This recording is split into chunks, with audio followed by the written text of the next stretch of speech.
Hello, thank you for joining us today in this short presentation about the Bachelor of Midwifery program at Edinburgh Napier University.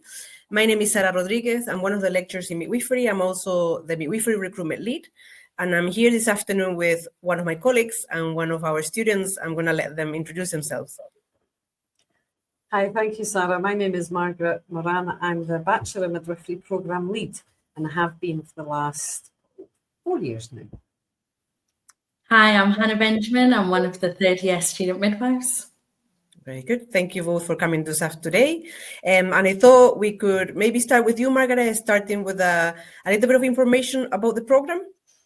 Yes, thank you. A general outline of the programme is that it's a 3-year programme. It's full-time and it starts in September each year. 50% of the programme is theory based in university, face-to-face teaching on campus, and the campus that we use is Sighthill.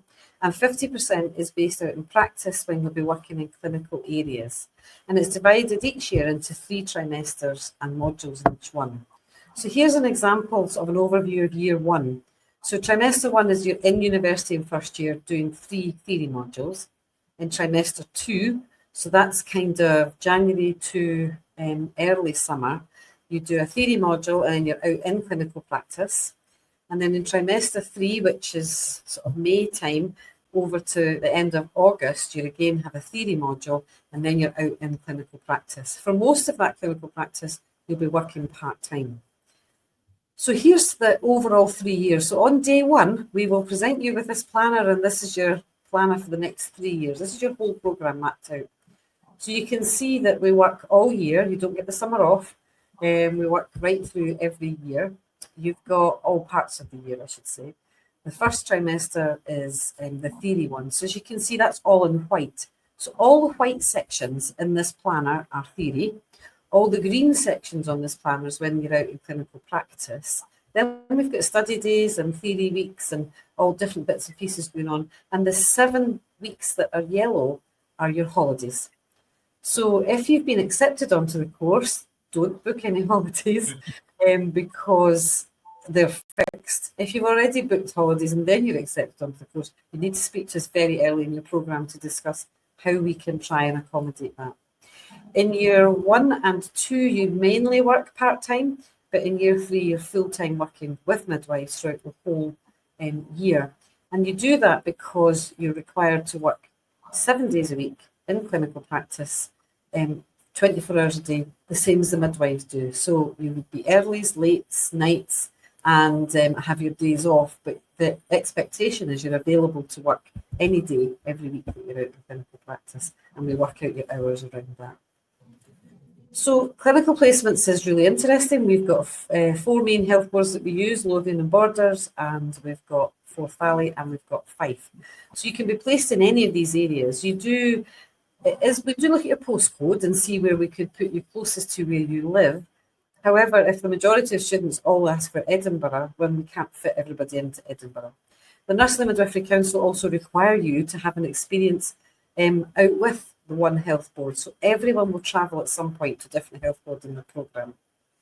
You will, whilst out in placements, be in community, antenatal, intrapartum, postnatal, and get the full experience of a woman's journey.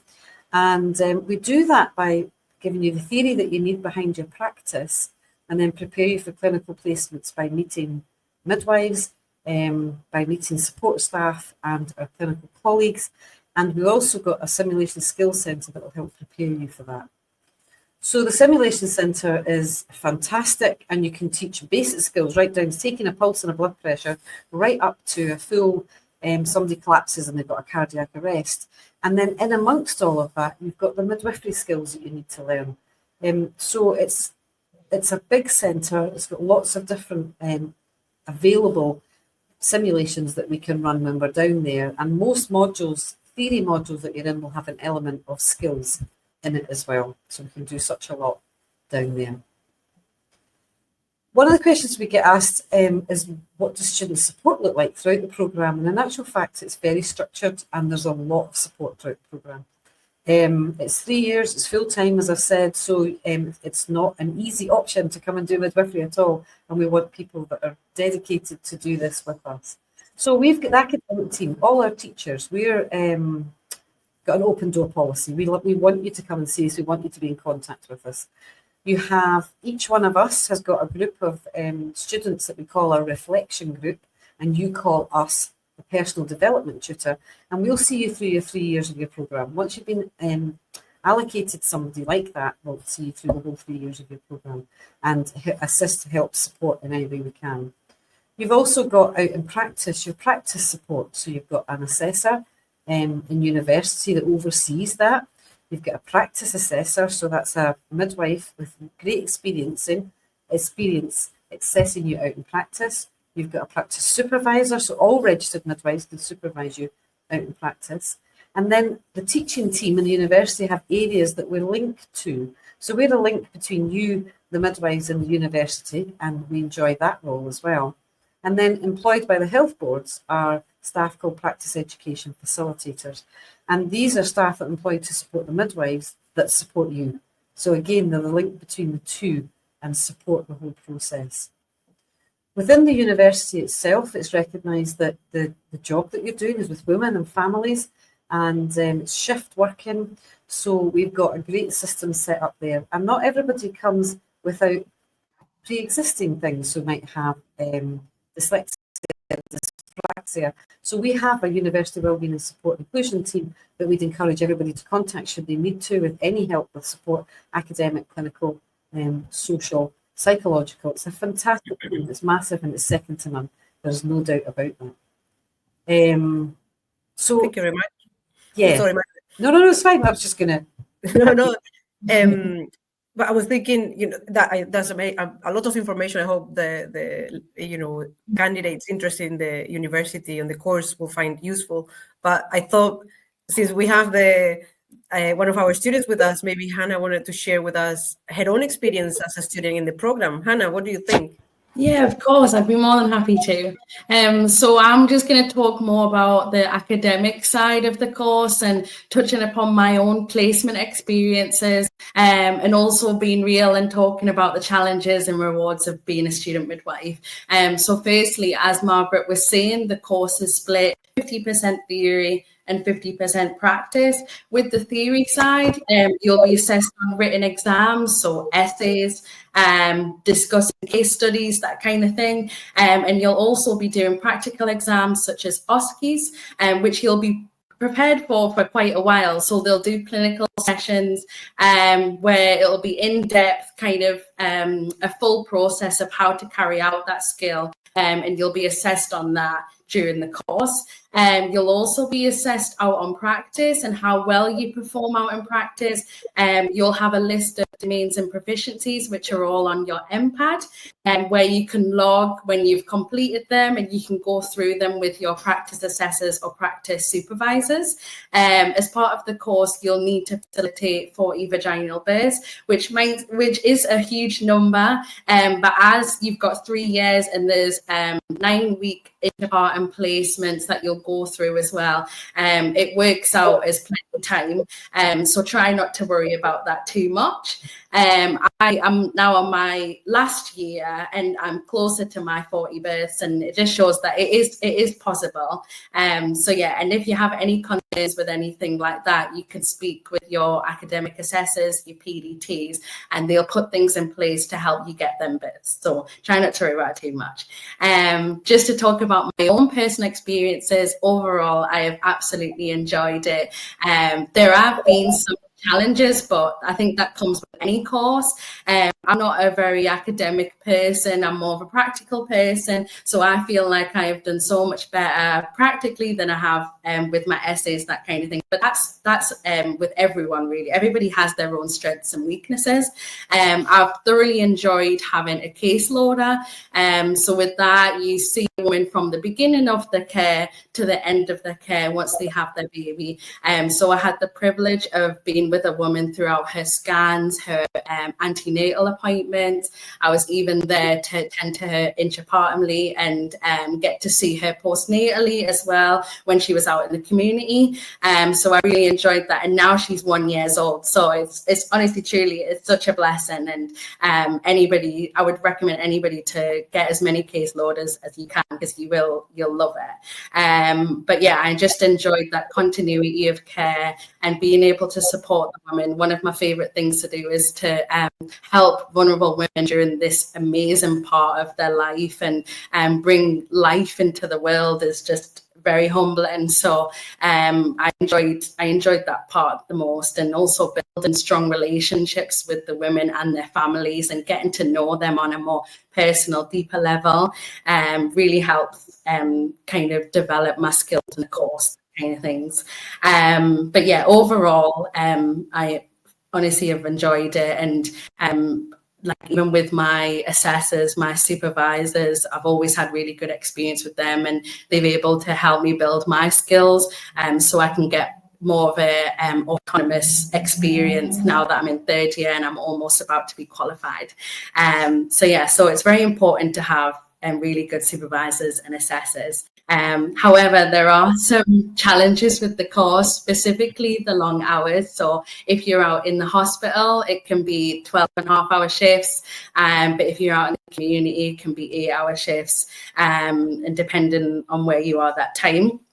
But I think there is rewards for that being long hours, because you might get assigned to a woman at the beginning of the shift and be with her the whole throughout the day, and that can be quite a positive thing as well, because you've got all that time to get to know them and build trust with them, and they'll thank you for that, and they'll remember that as well.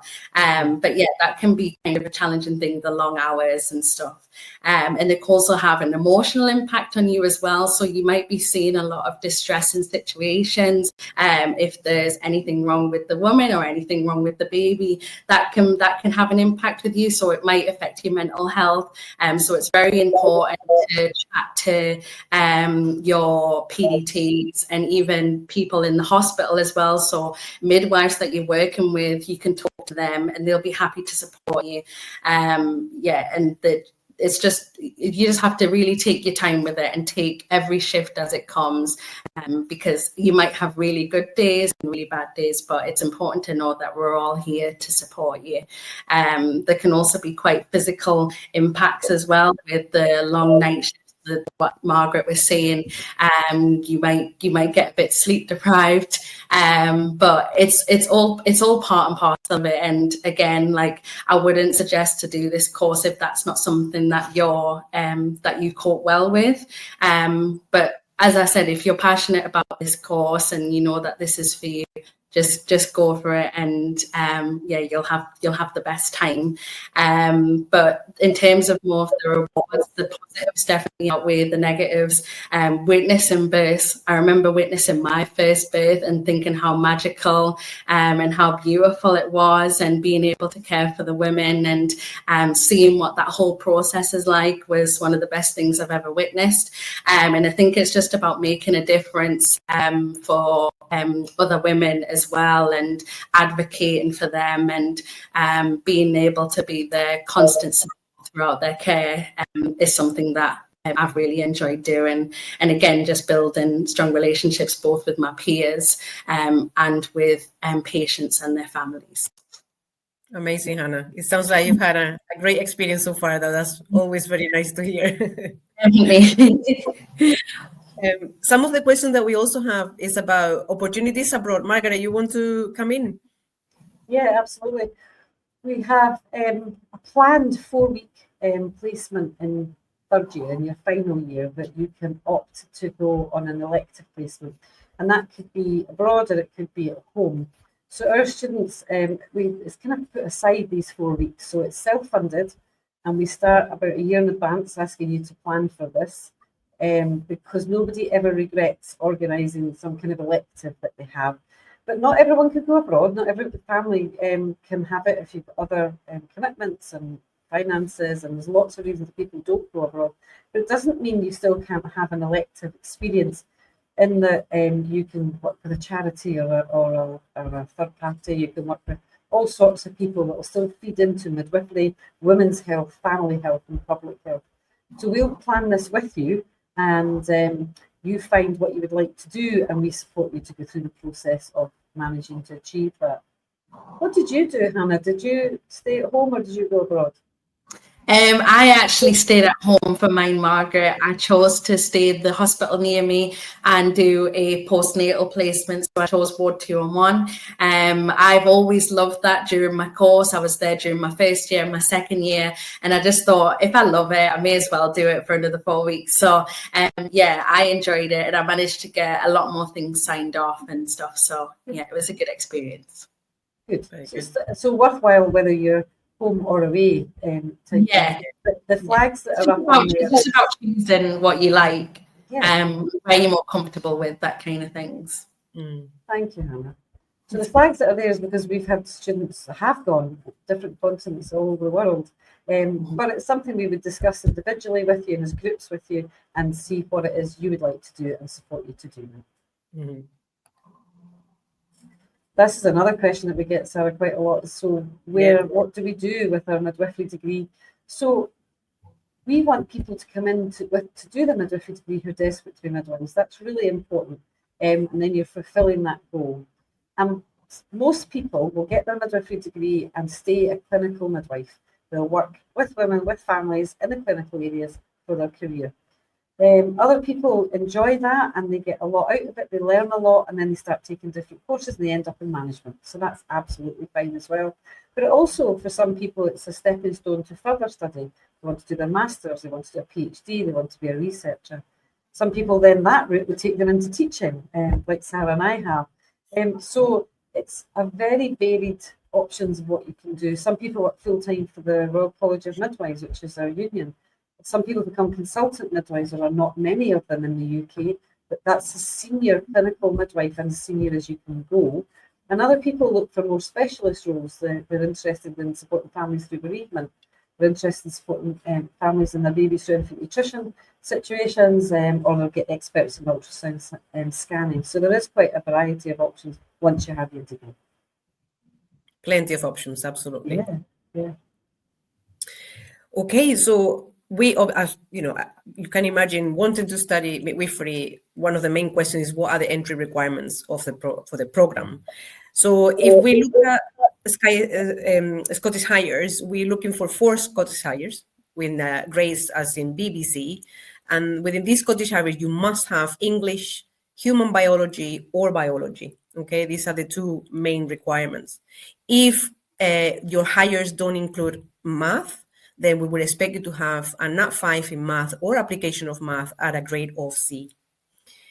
If you don't have Scottish Highers, but you come from an A-level route, then the requirements are 3 A-levels at the grades of B, C, C, including biology, of course, and English, or a literacy subject such as history or geography or psychology, etc.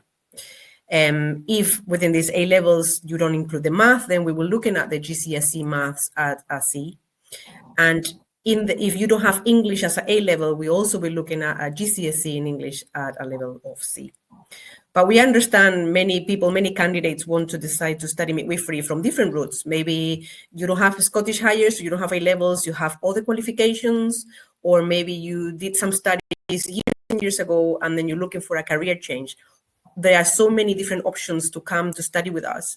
So if you're interested, please visit the website that you can see the link here, or email us, and we will be able to advise you what the best pathway for you is, if you still, if you are interested in studying with us.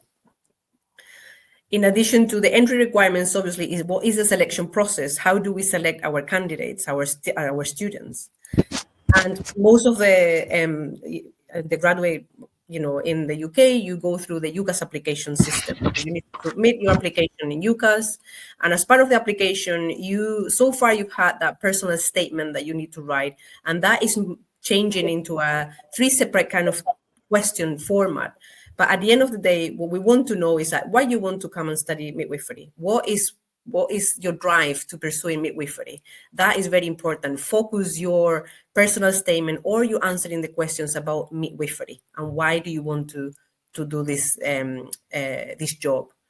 The second step in our selection process is what is called the confident caring assessment.